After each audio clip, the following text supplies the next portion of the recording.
गांधी जी, जिसे हम मोहनदास करमचंद गांधी के नाम से जानते हैं, सिर्फ एक राजनेता ही नहीं बल्कि एक ऐसे व्यक्ति थे जिनकी कहानियां हमेशा से प्रेरणा का स्रोत रही हैं।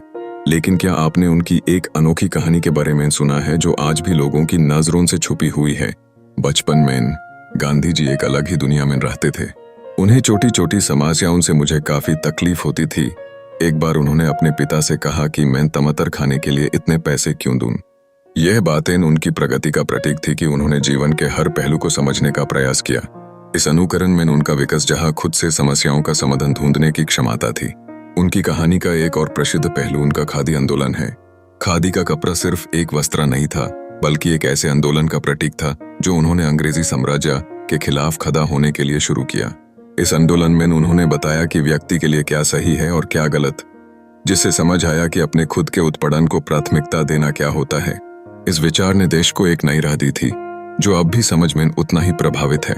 क्या आप जानते हैं कि गांधी जी ने जब तक उन्होंने अपनी जीवन की अगर बता बदल दी, वो अपने आसन से कुछ विशेष समय पर खुद को फेक प्लेट पर रखते थे। यह उनका ध्यान और संवाद का तरीका था, जिससे उन्होंने समझ को यह दिया कि कैसे उन चीजों पर ध्यान देने से छोटी छोटी समस्याएं नहीं बनती रही। यह एक सामाजिक व्यक्ति की तरह उनकी क्षमता थी जिसे लोग अक्सर न समझते। गांधी जी की यह छोटी कहानियां हमें यह सिखाती हैं कि प्रेरणा के लिए किसी बड़े घटना का इंतजार नहीं करना चाहिए।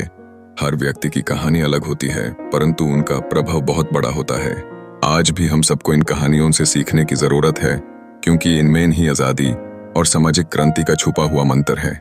गांधी जी ने दिखाया कि असली शक्ति क्या होती है, एक बदलाव की खुद से शुरुआत करना और समाज के लिए जीना।